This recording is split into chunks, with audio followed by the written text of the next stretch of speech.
The miracle doctor won't be a kept man. My heart belongs ashore. Chapter 671. Swoosh! Gu Mistress' body halted in front of Kiran. His gaze fell on Gu Mistress' face, which was no longer recognizable as human. Distorted and terrifying occasionally, one could see living creatures crawling in and out of her skin. She was truly using her body to nurture Gu. Kiran couldn't suppress the anger rising in his heart. Cultivating Gu in such dark conditions could only mean these were no ordinary Gu. He suddenly realized, turning to Hugh Lachlan, "So, the people in Fox you treated with Gu poison, they work for your family alive, and even in death. They become nourishment for your Gu?" Hugh's face changed upon hearing this, not expecting Kiran to uncover the connection. "Knowing so much is useless. You should worry about your own life now," Gu Mistress said with a raspy voice. "Damned beast!" Kiran glared at Gu Mistress, his eyes full of intense anger. "Die!" Gu Mistress moved swiftly, launching an attack at Kiran, as countless living creatures seemed to fly off her body towards him. Kiran dodged, but Gu Mistress quickly turned and dashed away. "You're trying to escape?" Hugh exclaimed in surprise. Gu Mistress didn't respond and ran quickly. "In your dreams." Kiran's body flickered, and he chased after her rapidly. Just as Hugh was about to follow, a shadow darted out and then disappeared. "Creating a diversion?" Hugh instinctively shouted. Outside, Kiran caught a glimpse of a shadow. He raised his hand and a silver needle shot out. The shadow groaned but vanished quickly, still managing to escape. Outside, Gu Mistress had stopped and turned to face Kiran, regaining her composure. "Come on, Kiran! You've been cultivating Gu here for a while." Kiran stared at Gu Mistress. "Enough talk. If you can't kill me now, it will be I who kills you." As Gu Mistress finished speaking, she moved quickly, her Gu poison swarming towards Kiran. Relying on his own love spell to prevent poisoning, Kiran didn't bother to dodge, intending to grab her directly. However, when Gu Mistress's Gu poison hit Kiran, his body started sizzling. He felt a burning pain, and his skin began to blacken. He quickly circulated his energy. Boom, boom, boom. His body sounded like it was exploding as he forced the Gu poison out. "You can harm Kiran's love spell?" Hugh couldn't help but ask in shock. Kiran was equally stunned. He had grown to appreciate his love spell during this time, confident it made him immune to poisons, even other Gu. He had not expected her Gu poison to be able to counterattack his own. If not for his strength, he might have lost his life. "All these years, I've been studying to break down the Gu poison of that detestable woman, Fiona Sinfield." "What did you think?" Gu Mistress said proudly. "You know Fiona Sinfield?" Kiran asked, curious. "Of course, I know that wretched woman. I'd love to turn her into Gu poison." Gu Mistress spoke through gritted teeth, full of hatred. "Ha ha ha." Hugh laughed heartily on the side. "This is great. This really is fantastic." Looking at Kiran, "Let's see how you defend against Gu Mistress attack." "Gu Mistress, if you kill Kiran, I will continue to serve you as always." Finally, Hugh Lachlan saw hope. Previously, Kiran's immunity to Gu poison and his strong martial arts skills had left him in despair. But now, with Kiran's love spell ineffective and Gu Mistress's martial arts combined with her Gu poison, there was a chance to restrain, even kill Kiran. "Rest assured, your loyalty to me over the years will not be forgotten," Gu Mistress assured Hugh. "Thank you, Gu Mistress." Hugh gratefully clasped his hands in a bow. Gu Mistress, however, paid no heed to Hugh, her cold gaze fixed on Kiran. Her already grotesque face, now mixed with such iciness, became even more sinister and terrifying, evoking an inexplicable fear. Having regained his composure, Kiran looked directly at Gu Mistress's face. "You're so ugly. Is it because you envy and resent Fiona Sinfield?" The already furious Gu Mistress roared in response. "Shut up!" Swoosh, swoosh, swoosh! She leapt up, sending another flurry of Gu poison towards Kiran. With his experience from before, Kiran quickly dodged. Plop, plop, plop! The Gu poison hit the ground, corroding everything it touched. "Ha ha!" Hugh, seeing this, burst into delighted laughter, unable to contain himself. "Gu Mistress is too powerful." Arrogantly, he looked at Kiran. "You must die today." Gu Mistress's attacks grew even more fierce, while Kiran continued to dodge without retaliating. However, his gaze was drawn to the direction of the hole Gu Mistress had emerged from. Sensing a familiar aura, similar to the ghostly presence in the Sutton family home in Sunland and Gordon Sutton's home in Dragon's Land, he instantly understood everything. "So it was you who laid the Gu poison on Gordon Sutton." "How could that be?" Hugh instinctively denied. Gu Mistress didn't respond but continued her relentless assault. Still not fighting back, Kiran slowly made his way toward the hole while dodging. Seeing Kiran heading towards the hole, Gu Mistress felt a surge of joy. "Then I'll help you along." Woo. Her body spun like a top, rapidly rotating, sending a continuous stream of goo poison towards Kiran. With nowhere else to go, Kiran used the momentum to enter the hole. Your time to die has come. Gu Mistress laughed loudly, her body swiftly flying in after him and shutting the door behind her. Kiran found himself where Gu Mistress cultivated her goo poison. Surrounded by sources she could call upon, she became even more arrogant. Kiran, there's a road to heaven you didn't take. Hell has no door, yet you came. Today is your day to die. Ha ha ha ha. Gu Mistress erupted in a maniacal laugh. Kiran, however, was very calm, his voice cold. Who exactly are you people? Gu Mistress was momentarily taken aback, confused as she countered, What do you mean, who exactly are we? You still want to play dumb with me? Kiran stared at Gu Mistress, his voice ice cold as he questioned, You are not from Dragon's Land. I am from Dragon's Land, Gu Mistress quickly claimed. Why would someone from Sunland come here? Kiran asked sternly. Gu Mistress's body trembled slightly, her gaze sharp as she looked at Kiran. You guessed it? I've already killed two, in Maui and the Sutton family in Fawkes. The one here will be the third. What? Gu Mistress exclaimed. You deserve to die. As she spoke, Gu Mistress sprang into action. Chapter 672. Mistress suddenly leaped up and a dark smoke swept towards Kiran. This time, Kiran didn't dodge. Instead, he gathered all his strength and inhaled sharply, causing a series of booming sounds to echo through the air. The Gu Mistress's body recoiled, and several goo insects fell from her dead. The Gu Mistress stared at Kiran with a shocked face. Such strong internal force. What's your relation with the people of Sunland? And what about your relationship with Fiona Sinfield? Kiran didn't strike but continued to interrogate. I'll tell you after you're dead. The Gu Mistress, seemingly infuriated by the questions, waved her hands in a flurry towards Kiran. Kiran continued to counteract with his energy. Just as he was channeling his energy, he suddenly saw what seemed like a giant venomous snake opening its mouth wide, lunging at his head. Kiran discerned it as an illusion, yet real enough not to be underestimated. He shifted to the left and struck out with his right palm, attempting to fend it off. His palm hit nothing but air. In the brief moment Kiran was startled, he noticed numerous living creatures crawling towards him from the ground, a skin-crawling sight. Disperse! Kiran shouted, lifting his foot, and the ground seemed to crack instantly, causing the crawling creatures to fall through. A howl echoed from the hole just then, and a dark shadow shot out from below, speeding straight towards Kiran. Exterminate! Kiran waved his hand without even seeing who it was. Be careful, Redwood! The Gu Mistress shouted a warning as she swiftly approached Kiran like lightning. Boom, boom! Two explosion-like sounds filled the air. Kiran stood his ground, unmoved, but now two dark figures stood before him, the Gu Mistress and the person she called Redwood. Redwood resembled a giant gorilla covered in long, disgusting hair.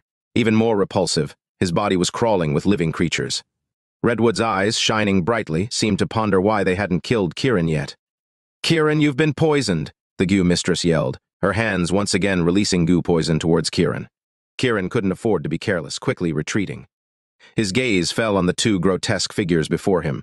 He was astonished, encountering opponents who could withstand his attacks for the first time since he had descended the mountain. Up to this point, he had been unstoppable.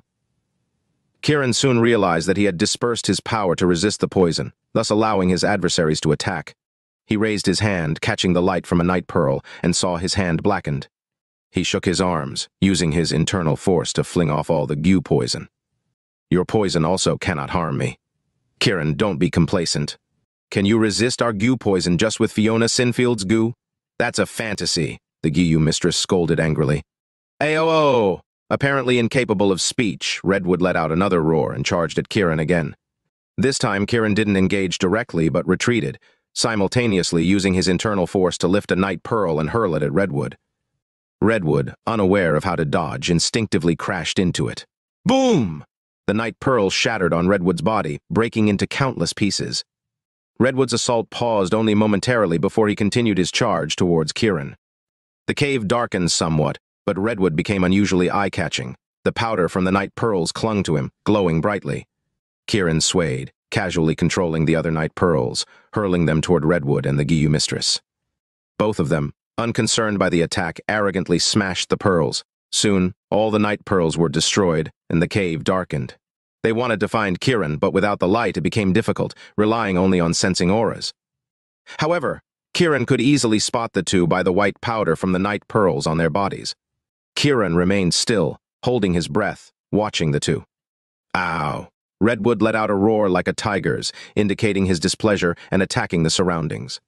The Gu Mistress did not act, waiting for Kiran to make a move to identify his direction by his aura. Kiran, observing quietly, did not react. Thus, Redwood's assault was ineffective, only managing to turn the entire cave into a messy, foul-smelling place, with countless Gu creatures dead or injured. "Redwood, stop," the Gu Mistress suddenly commanded. The frenzied Redwood immediately halted, looking confusedly at the Gu Mistress. She scanned the surroundings, trying to locate Kiran, but it was too dark to see. "Redwood, Kiran has already killed your comrades in Ollie's father and Gordon Sutton's homes," the Gu Mistress said somberly. "Ow! Ow!" Redwood let out a howling cry of anger. "Now you must survive and also quickly contaminate the dragon vein," the Gu Mistress continued. "Have you found the location of the dragon vein?" Redwood finally stopped howling and asked. "In a while, I'll ask Hugh Lachlan. He's been in Fox for many years. He must know where the dragon vein is." "What about Kiran just now?" "I don't know where he went. Even if he's not dead, he can't get out, so don't worry," the Gu Mistress confidently said. "Good. I'll wait for your news." "I'm going out now," the Gu Mistress said, but she did not move. Redwood also remained silent, vigilantly watching around. Both were very in sync, clearly trying to deceive Kiran into revealing himself.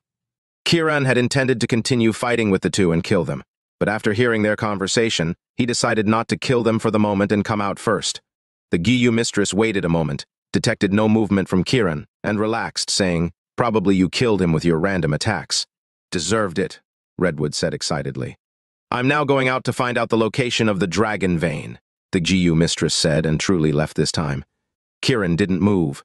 He wanted to see what Redwood would do.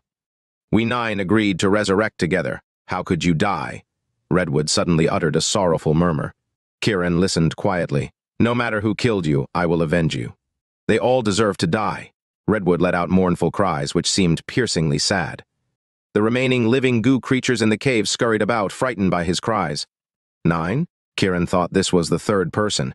He felt he shouldn't kill this person immediately, but should use it to learn more secrets and locate dangerous enemies. Kiran slowly approached the door. Looking very tired, Redwood suddenly collapsed to the ground with a thud and then went silent. Kiran looked. The opponent had closed his eyes, appearing dead. Kiran knew this was a dead person sustained by Gu creatures. He opened the door and left with ease. Outside, the Lachlan family was busy arranging the funeral for Xavier Lachlan, and no one paid him any attention. Kiran left the Lachlan family calmly. He planned to take long-term measures for the Gu Mistress Redwood and the Lachlan family. Kiran returned to Fox Hill Villa to look for Lilian Yanes. Chapter 673, Fox Hill Villa. Even though it was night, the villa was still brightly lit. Kiran noticed his clothes were contaminated with Gu poison. Fearing it might harm Snowzander and others, he decided to burn them outside before entering. Now, somewhat tragically, he was left in only his underwear. As he pushed the door open, the eyes of 4 women were suddenly on him. Lilian Yanes, out of shyness, immediately turned away. Starly White and Yvonne Quinn's eyes sparkled with excitement, almost hoping Kiran would notice their interest. Snowzander quickly ran over, her face flushed with concern, and asked, "Honey, what happened?" "I have Gu poison on me." "I'll talk after I've showered," Kiran said and hurried into the bathroom. Lilian looked at Yvonne, both filled with questions. "The Gu poison on Kiran is special, not like our usual poison," Yvonne quickly explained. Lilian remained silent, her eyes fixed on the bathroom door. An hour later, Kiran, clean now, emerged from the bathroom. Snow had prepared clothes for him. Kiran felt warmth in his heart. His wife always knew how to care for him. Snow helped him dress. Kiran turned to Yvonne. "Do you know of a woman called the Gu Mistress from Maui?" "The Gu Mistress?" Yvonne's face changed, a note of surprise in her voice. "Yes, the Gu Mistress," Kiran affirmed, awaiting an explanation. Yvonne furrowed her brow deeply, pondering for a while before slowly speaking. "I've never met her, but I've heard she was once very beautiful, with a talent for cultivating Gu.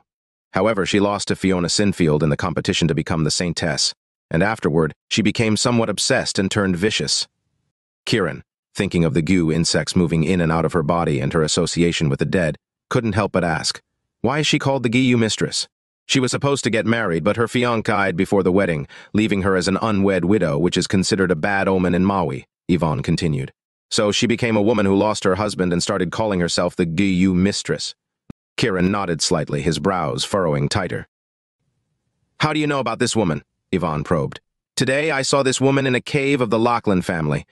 The Gu poison she cultivates is immune to our love spell, Kiran revealed. That powerful? Yvonne was shocked. Lilian looked up at Kiran, her expression verifying. Yes, if not for my internal strength, I might not have made it out, Kiran admitted truthfully. What are we going to do? Snow, worried about Kiran's safety, asked anxiously. Kiran shook his head slightly. It's okay. I have a way to deal with it.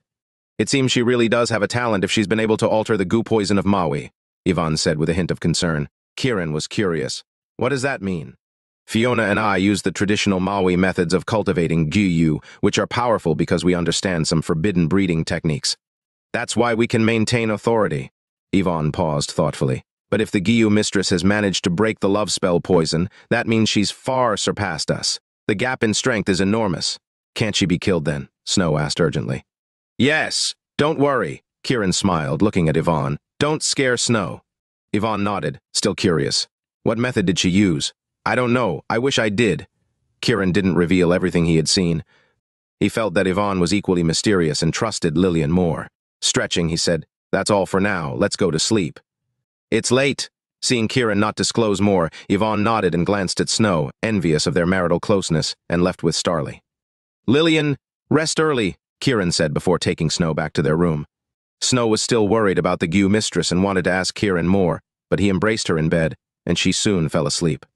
Making sure Snow was asleep, Kiran slipped out of the room to Lilian's, which was unlocked. He entered and saw Lilian standing by the window, the moonlight casting a captivating and loving glow on her silhouette. Chapter 674. Sister Lilian, I can't watch you be in danger, nor can you watch me be in danger. This is our reality, Kiran said earnestly, looking at Lilian's stunningly beautiful face. Lilian's expression was unnatural, her gaze conflicted and somewhat resentful. You don't want to accept me because you are proud, Kiran paused. I also find it hard to accept you because you are beautiful. He glanced towards the door. In my heart, Snow was the first, and I only want to truly love her. However, we can't lie to each other. We are now closely tied together, and we can't change our relationship. After speaking, Kiran stopped to look at Lilian, his eyes showing a faint smile. Lilian kept replaying Kiran's words in her mind. I also find it hard to accept you because you are beautiful. She remembered her master's words before she died, holding her hand and advising, never accept a man's love just because of your beauty. At the time, she didn't understand what that meant, but as she grew to know her master better, she realized these were her master's genuine feelings. Zariana's was loved by many because of her beauty, yet she rejected love, and it eventually turned to hatred. Seeing herself, knowing she was beautiful and choosing to keep her distance, not out of hatred, was already rare. How many have turned their unrequited love into hatred? Sister Lilian, what's really going on with the dragon vein? Kiran broke the silence. According to legend, every country is supported by a dragon vein that sustains the nation's prosperity, Lilian explained. Only if the dragon vein thrives can the country flourish. Kiran, having studied feng shui with his master, understood this. He nodded. Our dragon's land has weathered many storms, but the most severe was the invasion by Sunland. Lilian looked up at the moon outside. During that invasion, there were battles seen and unseen. The Imperial Dragon path is meant to defend and protect the dragon vein, ensuring the prosperity of the world. Lilian's voice wavered slightly, showing a touch of emotion and pride. Kiran felt complicated upon hearing this explanation. Perhaps this was why Lilian was unwilling to betray Imperial Dragon? But he remained silent, waiting for Lilian to continue. The branches of Imperial Dragon Foxgate, Wolfgate, Panthergate, Liongate, Tigergate, and Dragongate are all different levels of the organization, each with different roles and focuses. But at that time, everyone united to fight for the country, which is why they became heroes, and why Imperial Dragon was preserved. After the war, Imperial Dragon continued to secretly protect the nation's security, still fighting for the country. Lilian tried to control her emotions as she spoke. But Imperial Dragon has changed internally, hasn't it? Kiran looked at Lilian. After a pause, Lilian nodded. It has changed. After the war, away from the battlefields, the hearts of many within Imperial Dragon shifted from protecting the country to pursuing personal gain. Take Liongate, for example. They formed the Lions Club, capable of raising 400 billion. How much wealth must they have? Wealth isn't what's important. It's the human heart. Many people want to enjoy life and are no longer willing to fulfill their duties to Imperial Dragon. What follows the leaders will be echoed by their followers. Now, Imperial Dragon no longer has the passion of the past, nor the integrity, leading to the downfall of the York family and the exploitation of the three major families of Bayville by Wolfgate. Lilian fell silent, her sadness palpable. Sister Lilian, you still haven't told me the most crucial thing. Kiran looked at her intently. Lilian faced Kiran. I know you want to know about those 9 people, but what's really troubling is right here. How so? Those 9 are dead men. They died in the war, and Sunland honored them as heroes. Their souls were sealed and brought to Dragon's Land, placed at our dragon vein to absorb its power in hopes of resurrection, and also to pollute our dragon vein. According to geomantic sorcery, if a dragon vein is contaminated, the entire country will turn evil. That's their ultimate goal. We've been searching for these sealed souls for years, but never found them, and you've accidentally discovered 2. Lilian looked at Kiran. I even suspect the reason they haven't sent masters to kill you for your vengeance against Imperial Dragon is because you discovered and killed those souls, showing them your righteousness and value. Is that possible? Kiran asked, intrigued. Lilian nodded. Although Imperial Dragon has changed, there are still some forces of justice within it, maintaining the broad direction and duties of Imperial Dragon, thus ensuring it does not deteriorate completely. If that's the case, if I perform well, wouldn't Imperial Dragon fragment? Kiran chuckled speculatively. That's possible, Lilian affirmed. But inwardly she mused. Aren't I already helping you, already splitting Imperial Dragon? Sister Lilian, if so, I can just go ahead and kill those sealed souls, right? That's just the surface, Lilian watched Kiran. The downfall of the York family was ultimately for economic reasons, due to these sealed souls, which are also seen as heroes by Sunlanders. They're still worshipped even by some corporate consortiums, which are their faithful followers. Corporate consortiums? Kiran frowned. I heard of the Yasuda Corporation in Maui. That should be one of them. Lilian nodded. I haven't had time to investigate this company, but I asked Lindsay about it, and she told me not to oppose Yasuda Corporation without specifying why. During your absence, Yasuda Corporation has already begun investing in Bayville, and they've bought Dragon's Mount from Power Hub Investment Group. Lindsay sold it? Kiran was shocked. Lilian nodded. That damn woman! Kiran cursed. They probably had no choice, Lilian said. I'll quickly resolve things in Fawkes and return to Bayville, Kiran decided. From now on, your life might no longer belong to you, Lilian said to Kiran, her voice filled with deep emotion and helplessness. No country? No home? Kiran understood Lilian's meaning, his face showing a strong sense of duty. Lilian remained silent. Without a country, where is home? The ancestors of Imperial Dragon, how many had thrown their lives into battle, facing certain death for their country? And now, a nest of parasites. Kiran left, letting go of everything, returning to bed to embrace Snowzander and sleep. At the Lachlan family's residence, the lights were bright, the funeral preparations busy, but foreign dignitaries from Sunland were also arriving. Chapter 675. In the living room of the Lachlan family home, Hugh Lachlan did not sit in the main seat but chose a chair below. Sitting in the main seat was a man in his 40s, short in stature, dressed in a samurai outfit. Despite his small stature, his face was large, resembling a flatbread. His prominent mustache, twitching with his mouth, added an air of authority. 4 men and 4 women accompanied him. Among them were 2 women, Aoki Kosner and Miko Furman, the 2 ninjas Kiran encountered in Maui. Hugh's eyes were slightly red. The death of his son had deeply saddened him. His hair, once all black, had turned significantly white due to recent events, making him look much older. Head of the Lachlan family, has this Kiran left you helpless? The man began. Fukuda-san, Kiran is not to be underestimated, Hugh responded in a low tone. Fukuda laughed, disregarding the comment. So what if he's formidable? In my eyes, there are no truly strong people in Dragon's Land. Hugh's smile faltered at Fukuda's arrogance, embarrassed to be included in such a dismissal. Don't believe it, Fukuda's voice rang out. Realizing the voice came from the wrong direction, Hugh quickly looked towards the main seat only to find that Fukuda had disappeared. He scanned the room but saw no sign of him anywhere. Fukuda-san's ninjutsu is masterful, Hugh hurriedly praised. Fukuda laughed heartily, reappearing beside Hugh as if materializing from thin air. Hugh shuddered inwardly. If Fukuda had been an enemy making a sudden move, he would have likely been dead. The shock turned to excitement, considering Fukuda a perfect ally to kill Kiran. With Fukuda-san's ninjutsu skills, killing Kiran should be easy. I'm here not primarily to kill Kiran. Fukuda returned to his seat without agreeing. Fukuda-san, please advise, Hugh said respectfully, hoping for help. My priority is to protect Redwood, Fukuda stated as he sipped his tea.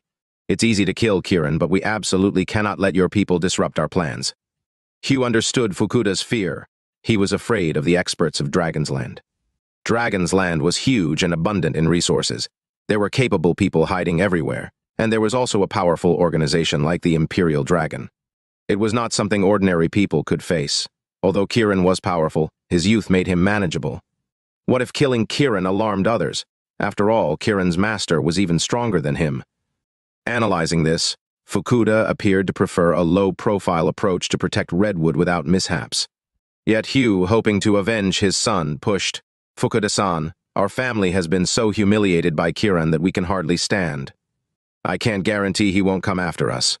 Fukuda laughed again. "Head of the Lachlan family, keep your little tricks. I won't be tempted." He looked around. "If Kiran comes and oversteps, I can kill him. But if you lure him here on purpose, beware that I don't make you regret it." Hugh felt a chill as he caught Fukuda's sinister smile, feeling like a snake had him in its sights. Fukuda turned to a tall woman in a sheer black dress beside him. "Miko Furman, you're to stay close to Head Lachlan. Fulfill any need he has." "Yes," Miko nodded, her long legs moving towards Hugh. Her sheer dress fluttered, exuding charm, but her gaze was sharp and domineering, ready to kill at a word. Even a capable fighter like Hugh felt uncomfortable under such scrutiny. Miko approached Hugh, raising her hands naturally before him. "Head Lachlan, from now on, I am yours. Whatever you need, you can ask of me." Hugh felt her warm hands but derived no comfort or desire, instead feeling like prey under the gaze of a predator. "Head Lachlan, do you see how much I value you?" Fukuda asked with a smile. "I see it," Hugh quickly replied. "Shouldn't you show some appreciation for my consideration?" Fukuda smiled inquiringly. "What would you like, Fukuda-san?"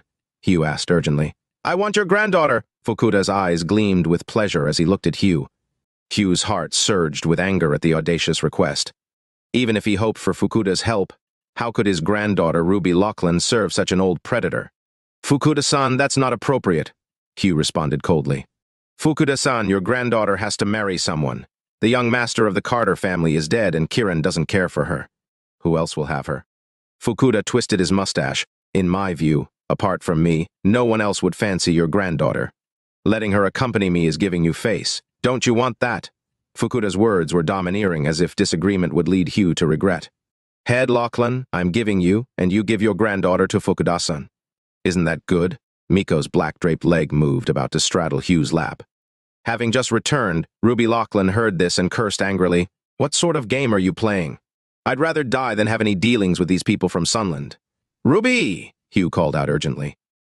"Head Lachlan, I'm ashamed to have a grandfather like you who would cooperate with people from Sunland." "You are disgraceful." Ruby turned and walked away. "Miko Furman, catch Ruby Lachlan," Fukuda ordered coldly. "Yes." Miko's beautiful face showed no emotion as she moved swiftly after Ruby. Swoosh! Ruby raised her hand, throwing a cloud of goo poison and retreating rapidly. Miko dodged quickly, blocking Ruby's path. Seeking death! Ruby was about to attack again when Miko caught her. "Let me go," Ruby shouted, struggling. Fukuda looked at Ruby's alluring beauty mark between her eyebrows. It was like the finishing touch of a dragon. It was beautiful and moving. His heart was filled with intense joy and anticipation when he saw her tall, curvy body and figure. "Ha ha! I like it when they throw themselves into my arms," Fukuda laughed. "Let her go, let her coos." Chapter 676. Miko Furman released Ruby Lachlan. Ruby's face was a cold sneer. "Let me choose 1,000,000 times, I would never agree. The only way I'd agree is if I'm dead." She glared at Hugh Lachlan. "The decline of the Lachlan family is your fault. I used to think it was Kiran's fault, but now I realize it's all our own doing. If it weren't for Kiran, I would still be living in the dreams you've woven." "You are all liars." Ruby broke down emotionally, uncontrollably crying as she turned and walked away. "Damn it," Fukuda cursed angrily, not expecting Ruby to be so stubborn. "Stop!" With a swish, a shadow darted from Fukuda's side, reaching to grab Ruby. "Don't hurt my granddaughter," Hugh yelled furiously, his face flushed with anger. A loud bang, followed by the thud of a body hitting the ground, resonated through the hall. Fukuda and his associates turned to see that the man who had moved to grab Ruby was now on the ground. His face was turning black, his body convulsing as dark blood oozed from his mouth and nose, quickly succumbing to death. "Damn it!" Fukuda thought Ruby had poisoned him and, enraged, leaped towards her. With a flash, the Gu Mistress appeared in front of Fukuda. Startled, Fukada stumbled backward and fell to the ground with a yelp of pain, his face full of fear as he looked at the Gu Mistress. Anyone who dares to bully a member of the Lachlan family sets an example. The Gu Mistress pointed at the corpse on the ground. Fukada's face changed color, filled with frustration and anger, but he dared not speak. The overwhelming presence of the Gu Mistress made him feel pressured. He could fight, but feared her poison, so he did not strike. The Gu Mistress turned to Hugh and said coldly, "Keep a close watch on your granddaughter. During this time, she must stay safe and sound here." "Yes," Hugh complied. "Why are you looking at me?" "I am going to find Kiran now," Ruby shouted defiantly. "Shut up," Hugh yelled angrily. "You have no right. I don't have a grandfather like you." "I'm going to find Kiran, to apologize to him. I was wrong. Our Lachlan family was wrong." "Damn it," Fukada cursed, looking at the Gu Mistress. "What use is your apology? Kiran won't care about you," the Gu Mistress said heartlessly to Ruby. "Then I won't be your accomplice." Ruby turned to leave, but suddenly her body went limp, her vision darkened, and she collapsed. The Gu Mistress withdrew her hand, looking at the pale-faced Hugh. "Don't worry. She's not in any mortal danger, just made to behave." "Thank you, Gu Mistress." Hugh expressed his gratitude. The Gu Mistress turned to Fukada and others. "We help you, not to be subservient or beg for favors. Don't be ungrateful." Fukada, angry but helpless, could only nod, seething silently. Hugh had the body of Fukada's man removed and arranged for Fukada to rest in the back house. Ruby was placed under watch. Aoki Kozner went to her room, her face filled with excitement and nervousness, all while thinking of Kiran. Ruby's declaration suddenly made her realize her heart might have been stolen too. Thinking of the time she had been infatuated with Kiran, she realized she might also have fallen for him. What woman doesn't harbor feelings for love? What woman doesn't worship heroes? The handsome and brave Kiran was the Prince Charming every woman dreams of. As she thought more about it, she couldn't suppress her feelings, so she decided to call Kiran's mobile number she had gotten from Serena when leaving Maui. Buzz, buzz. Deep in sleep, Kiran quickly grabbed the phone, wary of waking Snow Xander. Seeing an unknown number, he hesitated but answered. "Mr. Kiran, hello!" Aoki's voice was nervous and shy. "Who is this?" Kiran's voice was low as he stepped off the bed. Hearing Kiran's voice, Aoki grew more nervous. "Is it inconvenient for you to talk?" "My wife is sleeping." Kiran stepped outside, his voice a bit louder. Hearing the word wife, Aoki felt a pang of hurt. "Are you that person from Sunland?" Kiran recognized the voice in the awkward Dragonsland language but couldn't recall the name. Aoki, thinking Kiran remembered her, was briefly joyful. But upon hearing the latter part of his sentence, her heart sank. "I am Aoki Kozner." "Oh, I remember now." Kiran remembered, then asked, "Why are you calling?" Feeling like a foolish woman harboring unrequited love, Aoki said dejectedly, "I am in Fox now." "You're in Dragonsland again?" Kiran thought about how he had let them go in Maui. Was this some kind of death wish? We came with 8 people staying at the Lachlan family home," Aoki confessed, concerned for Kiran's safety. Kiran became alert, his expression turning serious. "More ninjas have come." "Yup," Aoki didn't say much. Kiran understood. "I got it. If you can, please rescue Ruby Lachlan. She loves you but is now in danger." "She loves me?" Kiran was taken aback. "She has come to terms with her family and is full of self-blame." Aoki didn't know why she was speaking up for Ruby. Kiran didn't know what was happening with the Lachlan family, but trusted Aoki's call. "I understand." "Well, okay then." Aoki suddenly realized she didn't know what else to say. Kiran hung up, stood by the window, and looked out. He didn't know what trouble Ruby was in, and any good impression of her had long vanished. Eventually, he headed towards the Lachlan home. Ruby was now awake in her room, trying to leave, but the door was locked. She banged on it without response, furiously yelling, "Hugh Lachlan, you're not human. You just want to be a traitor. The Lachlan family is ruined because of you." She ranted for a while but received no response, eventually collapsing in despair and tears. Finally, she pulled out a silver needle, the one Kiran had used to stop her from causing a scene at the entrance of the Seasons Hotel. "Kiran, I'm sorry, I misunderstood you. I'm not worthy of you." Ruby harshly drew the needle across her slender, beautiful leg, blood spurting instantly. The pain was severe, but somehow it brought a desperate relief to her heart, and she continued to harm herself. While inflicting pain upon herself, she murmured, "Kiran, I am willing to preserve myself whole for you." At that moment, Kiran arrived at the Lachlan's home. Chapter 677. "Kiran is here," the members of the Lachlan family exclaimed upon seeing Kiran, their expressions filled with fear and trepidation, as if they had seen a ghost. Kiran ignored their reactions and strode in calmly and confidently as if entering his own home. Hearing of Kiran's arrival, Hugh Lachlan hurried out to meet him. However, Kiran paid no attention to Hugh and instead walked towards two coffins set up in the courtyard of the Lachlan home, raising his eyebrows curiously as he approached. His gaze fell on one of the coffins, inside which lay a Sunland warrior dressed in samurai attire, dead from poisoning.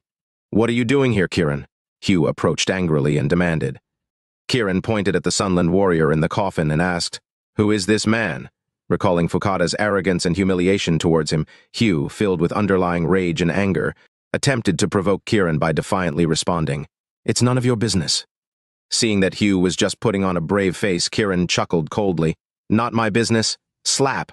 Kiran's hand struck the coffin of the Sunland warrior. Initially, there was no reaction, but soon, a crashing sound was heard. The members of the Lachlan family looked on in stunned silence as the body of the Sunland warrior disintegrated into countless pieces. "Ah!" Unable to contain their shock, some screamed. Hugh, inwardly delighted, shouted, "Kiran, you dare to desecrate a corpse? Is a Sunland dog your ancestor?" Kiran's anger surged, and he stepped forward and slapped Hugh, sending him flying with a loud smack. "Ah!" Hugh screamed as he was struck. The Lachlan household descended into chaos. Fukada, who was in the midst of an intimate moment with Miko Furman, heard the commotion and hurried outside. Upon hearing of Kiran's arrival, Aoki Kosner seized the opportunity to help Ruby Lachlan by unlocking her room door. Just as she opened the door, Aoki was met with a strong smell of blood. Looking up, she saw Ruby, with blood dripping from her legs and still holding a silver needle, continuing to harm herself. Shocked, Aoki quickly reminded her, "Kiran has come to save you!" "Kiran has come to save me." Ruby, as if in a dream, her face twisted in pain, had resigned herself to a slow death, never expecting Kiran to come to her rescue. "I told Kiran for you. Now hurry and find him, and don't mention me," said Aoki as she helped Ruby up and then ran off. Without pondering why Aoki would help her, Kiran consumed Ruby's thoughts.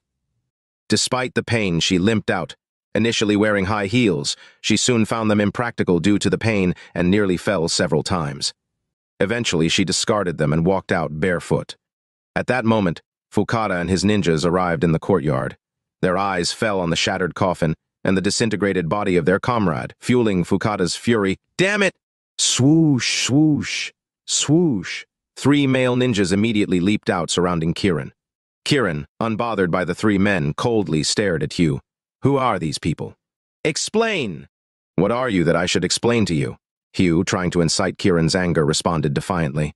Kiran's eyebrow twitched. "Seeking death, kill him!" commanded Fukada. "Yes." The 3 ninjas posed as if deep in thought, then flung out their hands. Swoosh, swoosh, swoosh. Blades gleaming as they shot toward Kiran. Fukada vanished into thin air, ready to attack Kiran once he dodged. Faced with the attack from the 3 ninjas, Kiran smirked disdainfully. "Scatter!" With a loud shout, his aura erupted, sending a powerful force outwards. Clink, clink, clang! The blades collided in mid-air and then fell to the ground. The 3 ninjas, initially intent on attacking, recoiled in fear. "Die!" Kiran roared, about to kill the 3 men. "Kiran, save me!" Ruby shouted for help. Kiran looked over to see Ruby, bloodied and barefoot, being held by Fukada. Fukada, initially planning a sneak attack but seeing his men falter, impulsively seized Ruby as she approached. Seeing Ruby's pale face and bleeding legs, Kiran felt a rush of sympathy and affection reminiscent of their first encounter in Maui. This unexpected sentiment made him relent. "Release Ruby Lachlan and I'll spare your men," Kiran coldly told Fukada. "Damn it." Fukada, still furious, hesitated. Thump, thump, thump. Kiran spun swiftly, and the 3 ninjas didn't even see how he struck as they were sent flying by his powerful kicks. "If you keep being arrogant, I'll kill Ruby Lachlan," Fukada angrily threatened. "Be careful, or the Gu Mistress will kill you." Concerned for his granddaughter's safety, Hugh Lachlan shouted in warning. Fukada hesitated, his hand wavering.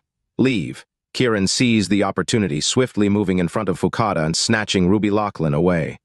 Ruby Lachlan, overwhelmed, threw herself into Kiran's arms and began sobbing loudly. "How badly are you hurt?" Kiran asked, his voice filled with concern. "It's nothing," Ruby Lachlan managed a weak smile through her tears, touched by his concern. Seeing Ruby's tear-streaked eyes, Kiran couldn't bear to be harsh. He gently set her aside and glared at Fukada and the others. "What are you doing in Fox?" "We won't tell you," Fukada replied arrogantly. Kiran glanced at the crowd. noticing Aoki Kozner looking down, pretending not to know him. Kiran felt the urge to eliminate Fukada and his men immediately but considered waiting because of the Gu Mistress and Redwood. Today, I came to take Ruby Lachlan away. For everything else, you'd better watch yourselves. With that, he scooped Ruby up and turned to leave. Damn it! Fukada watched, burning with jealousy and anger as he saw Ruby, whom he desired, choosing Kiran. She had even marred her beauty. Slap! Suddenly, Kiran was right in front of Fukada, delivering a sharp slap. Sunland dog! Damn it! Caught off guard and humiliated, Fukada couldn't retaliate and cursed bitterly. Slap! Slap! Kiran delivered 2 more fierce slaps. I said you are a Sunland dog. Ah. Fukada cried out in pain and humiliation. Thud. Kiran kicked him away. If you're not gone by tomorrow, I'll wipe you all out. Carrying Ruby Lachlan, Kiran walked past Xavier Lachlan's coffin and, without hesitation, slapped it, turning Xavier's corpse into countless fragments as well. Kiran, Hugh Lachlan cried out in pain. This is what you get for being a dog, Kiran shouted angrily as he stormed off. Kiran's ruthless and uncompromising demeanor left everyone in a complex state of fear, uncertain of their fate if they didn't comply with his warning. Kiran carried Ruby Lachlan out and placed her in his car. Without further ado, he began to remove her skirt. Chapter 678. Ruby Lachlan, though not as beautiful as Serena Snow, was a stunningly beautiful woman herself. She was truly breathtaking, with a voluptuous figure and long, attractive legs. Now stripped down to her underwear, she looked even more alluring. But her beauty was marred by the bloody cuts on her legs, which made all her beauty seem to vanish. Kiran furrowed his brows as he looked at the cuts, feeling a pang of heartache. Seeing Kiran's concern, a sense of happiness welled up in Ruby, and she said with a blushing face, I thought I'd never see you again. Thinking you wouldn't forgive me, I turned my apologies into these wounds. She pointed to a cut near the top of her thigh. This is my apology for insulting your wife. Kiran, observing the raw wounds, sighed internally at her drastic actions. You're foolish, he scolded, gently beginning to apply medicine to her wounds. Ruby felt the warmth and gentleness of Kiran's hands, feeling blissful. However, as Kiran treated the wounds on her thigh, she felt shy and her mind began to race. Kiran, if you ever get tired of me, just tell me, and I will die. I will never accept any man other than you. I agreed to marry Miles Carter just to annoy you, hoping you would marry me. Even if you don't marry me in this lifetime, I still want to stay by your side and watch you be happy. I don't want to be a plaything for any other man, she sobbed, covering her face. Ruby's body trembled as she moved her injured leg, causing a sharp pain. She collapsed weakly in the car, her face a mixture of complexity and indescribable allure. Kiran, avoiding looking at Ruby's reactions, focused on treating her wounds. After about 10 minutes, he finished bandaging her and observed the beginnings of scab formation. I don't know if these will scar, he said. It doesn't matter if they scar. You don't like me anyway, and no one else is going to see them, Ruby replied, her face flushed. Kiran remained silent. If you like me, I could always wear black stockings so you won't see what's underneath and then you wouldn't have to think about the ugliness, Ruby suggested hopefully. Feeling the genuine love from Ruby, Kiran was internally conflicted and sighed. We have no future together.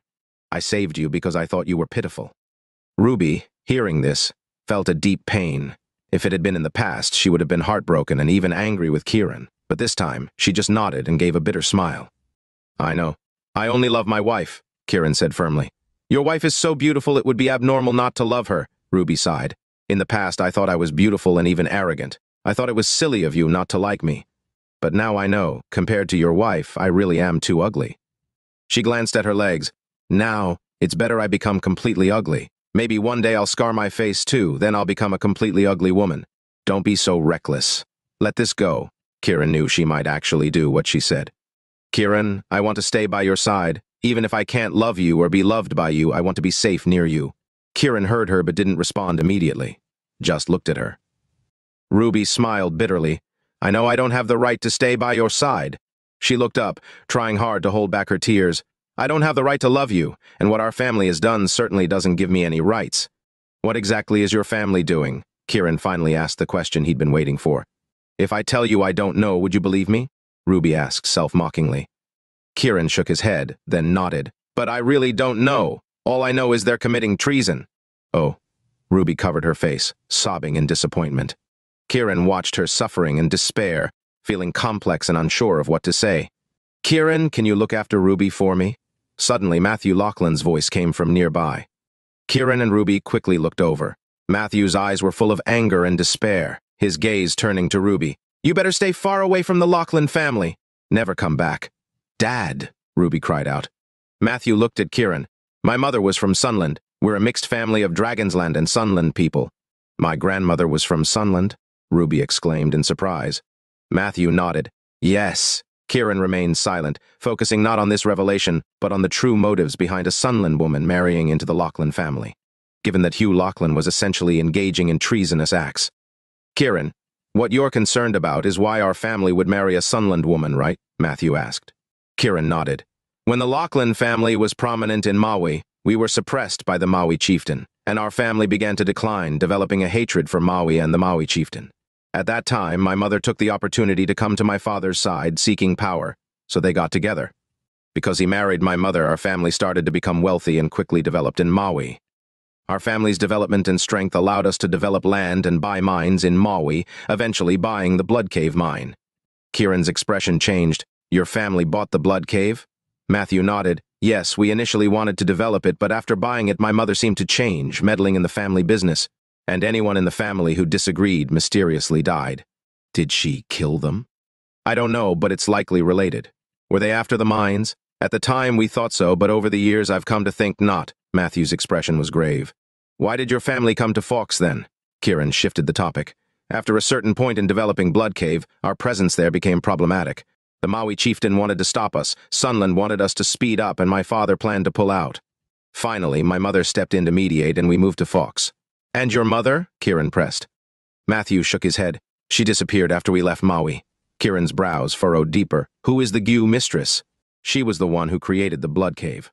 Chapter 679. "Did she create the Blood Cave?" Kiran York asked, curious. Matthew Lachlan nodded. "Yes, she single-handedly created the Blood Cave." "Do you know how it was made?" Kiran pressed. Matthew shook his head. "I don't know, but I know this woman is very strange and indeed miraculous." "Miraculous?" Kiran inquired. "Yes, she actually conceived a ghost child and then hid here to raise it," Matthew revealed startlingly. "A ghost child?" Kiran puzzled. "Is it Redwood? Do you know Redwood?" Matthew was shocked. Kiran nodded. "Yes, he's right in the basement of your father's living room." Matthew's shock subsided and he said with a hint of helplessness, "That Redwood was actually a corpse dug up when the Blood Cave was being developed. It was supposed to be destroyed, but somehow the Gu Mistress took him away." "She took him away?" Kiran thought deeply, guessing the origin of the ghost child, Redwood. "She took him away, and the specific reasons are unknown. But as the developer of the Blood Cave, she had absolute authority, and my father dared not refuse. Then, when you left, she came to Fox with you?" "Yes. Once here, our family started using charms to treat and maintain patients, and the dead became voodoo food. It's a cycle. This was her arrangement?" Matthew nodded. "All her plans. Has your family just been puppets all these years?" Kiran was annoyed, almost wanting to slap Matthew. With a bitter expression, Matthew admitted, "There was no choice. Back then, our family was being oppressed in Maui to the point of extinction. We had to survive." Kiran fell silent, deep in thought. He was sure that the people from Sunland were aiming for the dragon vein to disrupt it and revive their dead. The Maui chieftain would rather kill himself than speak, likely because suppressing the Lachlan family was part of it. Was the Gu Mistress, considered one of Maui's beauties alongside Fiona Sinfield, involved in a conspiracy by marrying a man who died soon after? If it was a conspiracy, the mastermind must be from Sunland. What was the ghost child of this Gu Mistress? A ghost child of Sunland or her deceased husband? Kiran suddenly realized that this issue with the Gu Mistress and Redwood wasn't just about killing, it involved much more. "Kiran, if you take Ruby Lachlan away and ensure her safety, I'll find a way to help you clear this up." Matthew looked at Kiran, his tone negotiating. Kiran's brows furrowed, understanding the situation's complexity. "Don't worry, I'll ensure Ruby Lachlan's safety." "Thank you." Matthew's expression eased, and he sincerely added, "The Lachlan family has done many disgraceful things, but Ruby doesn't know any of it. If you must hate, hate us." Matthew looked towards Ruby Lachlan. "No matter what happens to the family, you must not hate Kiran." "Dad!"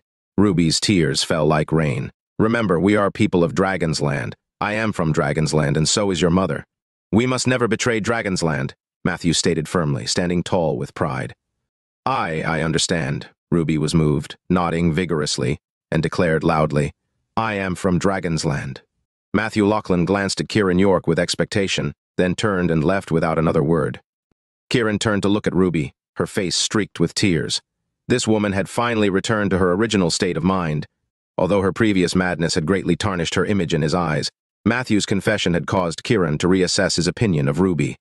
Seeing the fresh red wound on her leg, his heartache intensified, completely dispelling any displeasure. "Come with me," Kiran said softly. Ruby nodded. "Kiran, I really didn't know about these things, and I certainly wouldn't help Sunland." "I know." Kiran gently wiped the tears from her eyes, a tender smile appearing on his face. Ruby kept nodding. Kiran drove away. He decided to return to the Lachlan family tomorrow. This matter must be investigated thoroughly. In Kiran's eyes, the issues with the Lachlan family were no longer simple. He intended to trace the remaining 7 ghosts and thwart the enemy's plans. When Kiran and Ruby returned to the villa, it was well past midnight. Fortunately, the villa had many rooms, and he arranged one for Ruby. Unable to sleep, he went up to the rooftop of the villa. He found Lilian Yane standing on the rooftop, gazing up at the sky. "Can't sleep?" Kiran asked, surprised.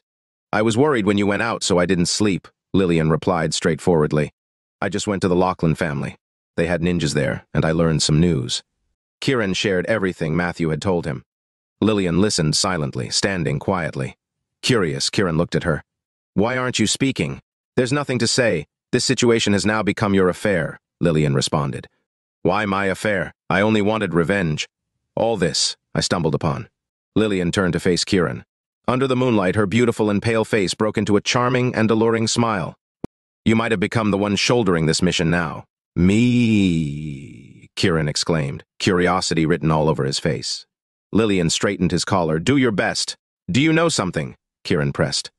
"The rise of the York family will no longer rely on money or your strength, but on opportunity." Lilian looked up at the sky. "With so many brilliant stars, how many can truly stand out and be named? With so many families in the world, what should the York family rely on to rise again?" Kiran fell silent, understanding the implications of Lilian's words. "I don't want to get involved in these things, but I will kill those I see.